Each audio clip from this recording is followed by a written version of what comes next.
नमस्ते सर। आप अपना परिचय देके बताएंगे आज के मुद्दा। साल अंत हो रहा है, नया साल 2024 में हम लोग दस्तक ले रहे हैं। स्कूल लेवल से जो आप वर्क कर रहे हैं उसके बारे में हमारे व्यूअर्स को बताएंगे, क्या आपका मकसद है और क्या करना चाहिए। सबसे पहले तो कि आप सभी पत्रकार बंधुओं को मेरा नमस्कार। और आज का जो मुद्दा है या मेरा परिचय के बारे में बोला गया, तो हम एक आम आदमी हैं और स्कूल चलाते हैं जिसमें कि फी लेकर ही पढ़ाया जाता है और बिना फी का भी पढ़ाया जाता है। मतलब वैसे असमर्थ बच्चे, वैसे असहाय बच्चे जिसके पेरेंट्स नहीं है, पेरेंटलेस बच्चा है, या जिसे पढ़ने की जागरूकता है और वो पढ़ना चाह रहा है, वो अपने अर्थ के चलते या अपनी आर्थिक मजबूरी के चलते पढ़ नहीं रहा है, तो उसको भी हम लोग पढ़ाने का काम करते हैं मुफ्त में। हमारा मकसद ये नहीं है कि सिर्फ फी लेकर ही पढ़ाएं। हमारा मकसद है कि समाज के हर वर्ग का, चाहे वो किसी भी तबके का हो, किसी भी जाति का हो, किसी भी धर्म का हो, यदि पढ़ने वाला है तो उसको पढ़ाने का काम हम लोग करेंगे। क्योंकि मेन पेशा, मेन मूल हमारा है एजुकेशन देना, एजुकेट करना, चाहे वो किसी के भी बच्चे हों। इस पर हम लोग एक नए साल में एक मुहिम चला रहे हैं, अभी स्टार्ट करेंगे कल शुरुआत उसका करने जा रहे हैं। नए साल की नई सोच, और उसमें हमारा कोटेशन है, पढ़ोगे तो बढ़ोगे। इस ख्याल को रखते हुए हम ऐसे 10 सेवा वस्तु को चिन्हित किए हैं जहां पर कि बच्चे, छोटे छोटे बच्चे हैं और वो पॉलिथीन में लेके सूंघते रहते हैं, वो कूड़ा चुनते रहते हैं। मेरा ऐसा मानना, जितना हम लोग पढ़े हैं, साइंस के स्टूडेंट रहे, हम लोग पढ़े हैं कि हर बच्चे का माइंड एक ही होता है। उसको सुविधा मिलना चाहिए। उसका ग्रास्पिंग पावर कम हो सकता है, स्लो लर्नर हो सकता है, लेकिन मेंटली वो दुरुस्त है, तो उसको हम लोग कुछ भी करा सकते हैं। इस कारण सोच करके हम लोग ऐसा 10 सेवा वस्तुओं को चिन्हित किए हैं, जिसमें हम लोग ग्रुप बनाएंगे वैसे छोटे छोटे बच्चों को, और उसका 3 घंटे का क्लास देंगे। परमानेंट टीचर्स डाल देंगे उसमें और क्लास देंगे। और उसके 1.5 महीने 2 महीने क्लास करने के बाद हम लोग उसको, उसमें से जो बच्चे देखेंगे कि एकदम फास्ट है, उसको सिलेक्ट करके गोद ले लेंगे और उसकी पूरी पढ़ाई की खर्चा, रहने की खर्चा, खाने की खर्चा हम लोग देंगे। ताकि उस समाज से यदि एक सेवा बस्ती से एक बच्चा भी हमारा निकल जाता है तो पूरे बस्ती के माहौल को बदल देगा। आज हम लोग जाते हैं मंदिर, महावीर मंदिर, एकदम जो कहा था पटना का प्राइम लोकेशन है, नाक है। हम सभी जाते हैं, भगवान की पूजा अर्चना करते हैं, प्रसाद चढ़ाते हैं, बाहर निकलते चले आते हैं। आप बाहर में देखें तो वहाँ पर सारे IAS ऑफिसर जाते हैं, IPS जाते हैं, जुडिशियरी के लोग जाते हैं, पॉलिटिकल के लोग जाते हैं। बट क्या करते हैं, वो जो बच्चे जो कान नाक में लेके सूंघते रहते हैं, उस पर कोई एक्शन लेते हैं क्या? 7 साल, 8 साल, 10 साल, 12 साल के बच्चे हैं, और वो बच्चे क्या कर रहे हैं? वो बच्चे अपना नाक में लेके अब कुछ सूंघ रहे हैं। उसका तो भविष्य खराब हो रहा है। But no one will take the action. तो हमारा सोच है कि हम एजुकेशन से ही हम इन सभी चीज़ों को दूर कर सकते हैं। यदि बच्चों को हम माहौल बना दें, पढ़ने के लिए जागरूकता पैदा कर दें। बच्चों में कमी नहीं है, उसके पेरेंट्स असमर्थ हैं, मजबूर हैं। जो कूड़ा चुन करके ला रहा है बेचारा, दिन भर कमा करके वो खाना खिलाएगा कि ड्रेस खरीदेगा, किताब खरीदेगा या ट्यूशन फी देगा? नहीं दे पाएगा। इसके लिए हम लोग ने एक कोटेशन डाले हैं कि पढ़ोगे तो बढ़ोगे। ये मानते हुए हम लोग अगले 2024 की ये मुहिम है और इस पे हम लोग काम करेंगे। तो सर, एक सवाल है कि पढ़ोगे तब बढ़ोगे, जो कार्य के लिए आप निकले हैं कितना चुनौतीपूर्ण होगा, और ये कार्य क्या सरकार को नहीं करनी चाहिए? अब देखिए, यहाँ पर हम सरकार की बात यदि लाते हैं तो सब तो सरकार का ही अंग है जी। और जहाँ तक बात है सरकार को करना चाहिए, तो सरकार के नियमावली में है, शिक्षा की नियमावली में है कि आप वैसे जगहों पे पढ़ाएं, लेकिन नहीं कर पा रहे हैं। और हम लोग यदि इस फील्ड में आ गए, अपने आप को मान रहे हैं कि हमारा रोजी रोटी यही है, हमारा पेशा यही है, तो जितना सरकार की ड्यूटी बनती है उतना हमारी भी ड्यूटी बनती है। हम वैसे बच्चों को पढ़ाएं। यदि हमारे बच्चे वो भी पढ़ लें, हमारे जरिए वो भी चले जाएं, तो शायद समाज का विकास होगा। हम यदि 10 सेवा बस्ती में काम करना चाह रहे हैं, 10 सेवा बस्ती को चिन्हित कर रहे हैं, उन 10 में से 10 कैंडिडेट को हम निकाल लिए, तो मेरा फिर वो कैंडिडेट हमारा आगे 10 सेवा बस्ती नहीं 100 सेवा बस्ती को कंट्रोल कर सकता है। तो काम तो सरकार का भी और कार हमारा आप का भी है। हम अभी पढ़े हैं, हम भी गरीबी में पढ़े हैं, हमें उस गरीबी का एहसास है, आर्थिक मजबूरी का एहसास है कि कैसे बच्चे आर्थिक कमजोर होने के चलते पिछड़ जाते हैं, अच्छा ट्यूटर नहीं ले पाते हैं, अच्छे बुक्स नहीं मिल पाते हैं। तो हम चाहते हैं कि जो कष्ट हम भोगे वो हमारे नीचे वाला पीढ़ी ना भोगे। जी सर, एजुकेशन की बात कर ले, जिस प्रकार से शिक्षा विभाग के अपर मुख्य सचिव के पाठक द्वारा एक से एक चौंकाने वाला फैसला लिया जा रहा है, ऐसे में कुछ राजनीतिक पार्टियां इसका विरोध कर रहे हैं, इसको आप किस प्रकार से देखते हैं? जो के पाठक का फैसला को सही आप मानते हैं या गलत मानते हैं? मेरे हिसाब से सही है। आज सरकारी विद्यालय में एक टीचर की सैलरी जितनी होती है, हम प्राइवेट स्कूल चलाते हैं, शायद हम उतनी सैलरी नहीं दे पाते हैं। जो सच्चाई है, क्योंकि हमारे पास तो बहुत सारे खर्च हैं, हमारा कोई फंड नहीं है, कोई गवर्नमेंट का फंड नहीं आता है, लेकिन उनके पास टीचर्स की सैलरी भी देनी है, अच्छा सैलरी देते हैं, बिल्डिंग है, व्यवस्था है, सब में खर्च हो रहा है, फिर भी बच्चों का नामांकन उनके यहाँ नहीं हो रहा है, फिर भी बच्चों की पढ़ाई नहीं हो रही है, फिर भी बच्चे सरकारी स्कूलों में जाना नहीं चाह रहे हैं। आखिर रीजन क्या है? टीचर वहां पर मनमानी कर रहे थे, या चाहे जिस कारण से हो वो सुविधा नहीं दे पा रहे थे।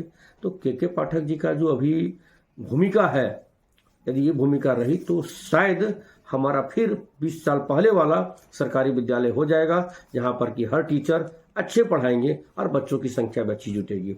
तो हमसे यदि पूछा जाए जी, तो के पाठक जी का जो अभी काम कर रहे हैं और जो वर्किंग स्टाइल है, मेरे ख्याल से वो ठीक है, होना चाहिए।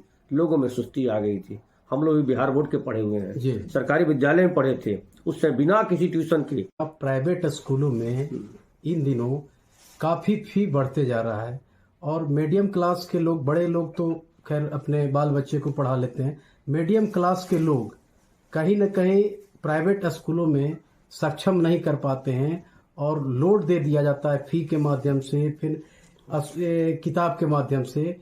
तो उसको आप किस प्रकार से देखते हैं? क्या प्राइवेट स्कूलों को इस पर विचार नहीं करनी चाहिए? बिल्कुल करनी चाहिए। और क्या इस पर सरकार को प्राइवेट स्कूलों पर भी शिकंजा नहीं कसनी चाहिए? बिल्कुल। शिकंजा कब कसेंगे जी? जब आप प्राइवेट स्कूल को थोड़ा ही प्रोटेक्शन देंगे तब तो।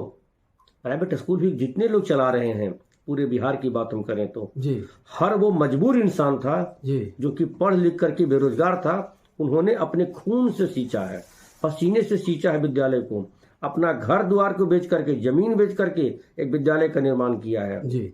आप हर किसी की हिस्ट्री देख लें, कोई स्कूल वाला पहले से अरबपति या पहले से करोड़पति नहीं था। वो अपनी चीजों को हटा करके लगा कि मैं पढ़ लिख लिया हूं तो क्या करूं, कोई गलत काम तो कर नहीं सकते हैं, तो वैसे कंडीशन में उसने स्कूल की स्थापना किया। अब रही बात फी बढ़ने की, बात कर रहे हैं जी, फी बढ़ने की बात हम नहीं सहमत। फी कहाँ बढ़ रहा है जी? फी बढ़ता है 10%। आप आज 7th पे कमीशन लागू कर दिए हैं, सैलरी दे रहे हैं लोगों को 1 लाख 1.5 लाख, जहां मिलता था 20,000 उसको मिल रहा है 70,000। गरीबी कहाँ है? मन की गरीबी है, लोगों का सोच हो गया। लोगों को दिखता है फलाना प्राइवेट विद्यालय का बिल्डिंग इतना बड़ा है, उसकी बस इतनी बड़ी है, जरा उसके अंदर झांक कर देखें वो बिल्डिंग कहाँ से बनाया, वो बस कहाँ से लाया। हर एक प्राइवेट विद्यालय का संस्थापक आज के डेट में मरीज बना हुआ है, डायबिटीज का मरीज बना हुआ है, हार्ट का मरीज बना हुआ है। रीजन क्या है? वो 24 घंटा टेंशन में रहता है, आज बस का EMI देना है, आज बस का टैक्स देना है। आप यदि पूछ रहे हैं तो हम बता रहे हैं, कोरोना ऐसे काल में जबकि लोग भूख से मर रहे थे, वैसे कंडीशन में प्राइवेट स्कूल की सारी गाड़ियां कैंपस में खड़ी रही 1.5 साल, और उस 1.5 साल का ही पूरा टैक्स देना पड़ा गवर्नमेंट को, माफी नहीं मिला। आप कहां सपोर्ट कर रहे हैं? जबकि आपके पैरेलल काम कर रही है संस्था। यदि प्राइवेट स्कूल नहीं होता तो जो सरकारी स्कूल की स्थिति हो गई थी, वैसे कंडीशन में आपका बेरोजगारी और बढ़ जाता, आपके यहाँ से शिक्षा का और अभाव होता। तो ये तो इस बात को आप मानना होगा आपको कि प्राइवेट स्कूल भी सरकारी स्कूल के पैरेलल आपका काम कर रहा है। जो काम गवर्नमेंट का है वो काम प्राइवेट स्कूल कर रहा है, तो इसमें तो आपको सहयोग करना चाहिए। फी कहाँ बढ़ रहा है? फी 10% बढ़ रहा है भाई, और लग रहा है कितना? आप जो डीजल हम लोग खरीदते थे 58 रुपये, आज डीजल हो गया 102 रुपये। कहाँ से चलाएंगे हम? आज बिजली बिल जो पहले आता था 2 रुपये यूनिट, आ रहा है 10 रुपये यूनिट। कहाँ से चलाएंगे? एक ग्रेजुएट टीचर जो बढ़िया टीचर पढ़ाने वाला है, उसको जब 40,000 से कम सैलरी देते हैं, उसका भरण पोषण नहीं होगा। हमारे बच्चों को अच्छा शिक्षा नहीं दे पाएगा। कल लोग क्या कंप्लेन करेंगे कि आप सिर्फ व्यवसाय बना रखे हैं, पढ़ाते नहीं हैं। कैसे पढ़ाएं? How will we teach? जब फी लेंगे तब तो। हमारा कोई फंड नहीं है, हमें कोई दूसरा सोर्स ऑफ इनकम नहीं है, बच्चों से ही लेना है, पेरेंट्स से ही लेना है और बच्चों में पढ़ाना है बच्चों को, और उसी से पूरे सिस्टम को रन करना है। तो कभी प्राइवेट स्कूल का दर्द भी समझें, उसकी गहराई में जाए। आप सभी मित्र बंधुओं, आप सभी सारे पत्रकार बंधुओं से मेरा निवेदन है, आप प्राइवेट स्कूल के संस्थापक के बीच में जाकर उनके दर्द को समझें, उनकी चीजों को समझें कि किस हालात में वो चला रहा है, किस हालात में वो स्टार्ट किया था स्कूल को। बहुत परेशानी में जी रहा है। लोगों को लगता है कि बड़ा बड़ा भवन है। अरे बड़ा बड़ा भवन तो मजबूरी बनाया है, अपने वाइफ का गहना बेच के लोग बनाया है, अपने घर का जमीन बेचकर बनाया है। उसको सीबीएसई से मान्यता लेना है, आईसीएसई से मान्यता लेना है, उसकी क्राइटेरिया को फुलफिल करना है। तो उसके सर्कुलर को फुलफिल करने के लिए, उस लायक बनाने के लिए अपनी हर चीजों का न्यौछावर कर दिया है। वो क्या लगता है सर कि प्राइवेट स्कूलों को सरकार की तरफ से जो कॉपरेशन मिलना चाहिए वो कहीं ना कहीं नहीं मिल पा रहा है? नहीं मिल पा रहा है, बिल्कुल सही बात है, नहीं मिल पा रहा है। इसका वजह क्या मानते हैं सर? अब इसका वजह के हम भीतर नहीं जा सकते हैं, क्योंकि हम उतने पॉलिटिकल लोग तो हैं नहीं, लेकिन सच्चाई है कि जो मिलना चाहिए वो नहीं मिल पाता है। यदि प्राइवेट स्कूल को थोड़ा सा भी श्रेय मिल जाता गवर्नमेंट से, कुछ भी उसको लगता है कि हाँ कहा जाए सर, अभी तक के जितने भी सरकारें बनी हैं सब प्राइवेट स्कूलों को ठगने का काम किया है। हम ये भी नहीं कह सकते हैं कि ठगने का काम किया है, सहयोग नहीं किया है, ठगा नहीं है। ठगा कहाँ है? ऐसा नहीं कि सरकार हम लोगों से पैसे का डिमांड कर देती है, ऐसा नहीं कि सरकार हम लोग पर माने कोई गलत एक्शन ले रही है, वो भी नहीं ले रही है। सहयोग नहीं मिल रहा है। प्राइवेट स्कूल बहुत मजबूरी में चलाता है। लोगों की नज़र में, समाज के नज़र में दिख रहा है कि हाँ वो बहुत पैसा कमा रहा है, पर सच्चाई कि उसके अंदर जाएंगे ना, 1 तारीख से लेकर 30 तारीख तक वो चैन से नहीं बैठता है। आज एक छोटा सा पहले वाला माहौल नहीं रहा। पहले हम लोग पढ़ते थे तो बच्चों हम लोग को पीटा जाता था, पेरेंट्स कुछ नहीं बोलते थे। आज हमें एक बच्चे होमवर्क करके नहीं आते, एक बच्चे प्रॉपर ड्रेस में नहीं आते, एक बच्चे होमवर्क करके नहीं या क्लास में कोई तरह से अनमैनर्ड या अनपैरल्ड बिहेवियर करते हैं, यदि उस पर हम एक्शन लेते हैं, कल करके पेरेंट्स आ जाते हैं उस पर अपोज करने। How will we improve the society? How will improve their children? एक सर लास्ट सवाल है, पहले के गार्जियन में और आपके गार्जियन में आप क्या अंतर देखते हैं? बहुत अंतर है।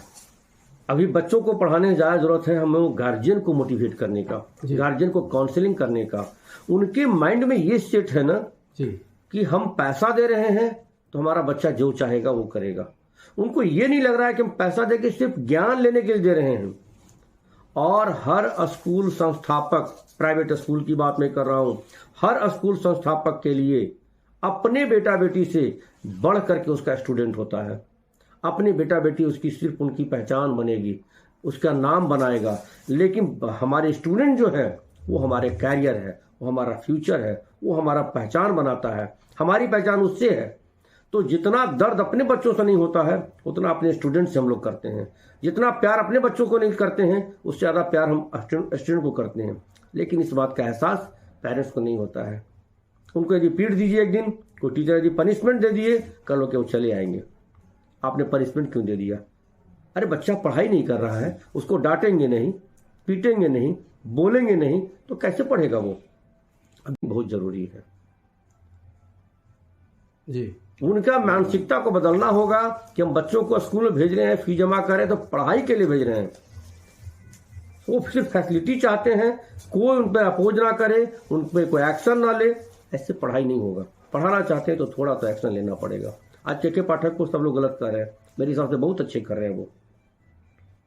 आज यदि वो एक्शन नहीं लेंगे तो होगा ही नहीं। एक मिनट सर, कहने वाले कोई और नहीं है, सरकार के ही लोग हैं, सरकार के मंत्री ही हैं। नहीं, गलत नहीं कर रहे, बिल्कुल सही कर रहे हैं। वैसे वैसे 10 डिपार्टमेंट में 10 लोग ऐसे वैसे आ जाए ना, हार्ड एंड फास्ट काम कराने वाले, हमारा बिहार फिर सुधर जाएगा। हमारा बिहार फिर से वही बिहार होगा, वही चाणक्य की धरती है, वही बुद्ध की धरती है, जहाँ से पूरे विश्व में ज्ञान का अर्जन होता था। आज हम लोग क्यों कमजोर पड़ रहे हैं? ऐसे ऐसे के पाठक, ऐसे 10 लोग आ जाए 10 डिपार्टमेंट में, बहुत अच्छा कर जाएगा। लेकिन सर कुछ लोग तो उनको मेंटल भी बता रहे हैं, कुछ लोग तानाशाह भी बता रहे हैं। आइंस्टीन को भी लोग मेंटल ही बताते थे, न्यूटन को भी लोग मेंटल ही बताते थे। जब वो पेड़ के नीचे बैठ करके सोचते थे, आम नीचे गिरा, नीचे क्यों गिरा, ऊपर क्यों नहीं गिरा, फोर्स ऑफ ग्रेविटेशन कहाँ से उत्पन्न हुआ? तो जितने अच्छे लोग हैं, अच्छे थिंकर हैं, अच्छे नॉलेज वाले लोग हैं, उनको लोग पागल ही कहता है, मेंटल ही कहता है। हमारे अब्दुल कलाम आजाद को भी बोलता था लोग। एक सर और तीखा सवाल रहेगा, शायद हम सवाल गलत भी हो सकता जी है। ना बोला जाए। कुछ लोगों का ये भ्रांतियां हैं, कहना है कि प्राइवेट स्कूलों को माफिया लोग चला रहे हैं, इसको किस प्रकार से आप देखते हैं? हाँ, ऐसा एक आध स्कूल का नाम बता दें पूरे बिहार में, जो लोग कहते हैं कि वो एक आदमी नाम बता दे क्या माफिया लोग चला रहा हो। बोले तो प्राइवेट स्कूल की उत्पत्ति ही हुई है संघर्ष से। प्राइवेट स्कूल की उत्पत्ति हुई है हालात, मजबूरी के हालात में। कोई ऐसा व्यक्ति बता दे, कोई एक स्कूल का नाम आप बता दें जो माफिया है वो स्कूल चला ले रहा हो, नहीं चला पाएगा। ये विद्या की मंदिर है, शुद्ध रूप से हम लोग मंदिर मानते हैं। और बड़े स्कूल या छोटे स्कूल हो, हर कोई अपने मंदिर की पूजा करता है। यदि कोई लोग कह रहे हैं कि माफिया चला रहे हैं तो गलत कह रहे हैं। हाँ, वही कहे ना आपको, किसी के पास बड़ा फंड है, बड़ा भवन है, बहुत सारी गाड़ियां हैं, छोटा फंड है, छोटा भवन है, छोटी गाड़ियां हैं, पर चला रहे हैं सब संघर्ष में ही, चला रहे हैं सब कष्ट में ही। और सब चाहते हैं कि हम नॉलेज दे बच्चों को, रिजल्ट दे बच्चों को। अच्छा रिजल्ट देंगे, बच्चा अच्छा हमारा करेगा, सोसाइटी हमारा अच्छा रहेगा। नव वर्ष आने वाला है सर, ऐसे में गार्जियन से क्या अपील रहेगा और बच्चे से क्या अपील करना चाहिए? नव वर्ष में मैं अपने सभी अभिभावकों को जी, न सिर्फ अपने अभिभावकों को, बिहार के तमाम अभिभावकों को मैं ये आग्रह करना चाहूंगा कि आप अपना समय बच्चों पर 1 घंटा पर डे जरूर दें। चाहे वो पढ़े लिखे रहें तो, पढ़े लिखे ना रहें तो। ऐसा नहीं कि इलिटरेट का बेटा नहीं पढ़ता है, ऐसा नहीं कि सभी की माएँ पढ़ी लिखी होती है, सभी के पिता पढ़े लिखे होते हैं। जैसे भी हो, अपना वो 1 घंटा का समय अपने बच्चों को नित्य प्रति दें। इतना ही कर देने से ना उनके बच्चों में 4 गुना ज्यादा विकास होगा। इसलिए मैं अपने अभिभावकों से अनुरोध करूंगा, आग्रह करूंगा कि आप अपने बच्चों के प्रति अपना 1 घंटा समय निकालकर जरूर दें। आप देखें जिस विद्यालय हमारा बच्चा जा रहा है वहां से क्या होमवर्क मिला है, क्या पढ़ाई हुई है, कितना देर हमारा बच्चा घर पे पढ़ रहा है, क्योंकि बिना सेल्फ स्टडी का बच्चा कुछ अच्छा नहीं कर सकता है। जी, बहुत बहुत धन्यवाद। धन्यवाद। धन्यवाद।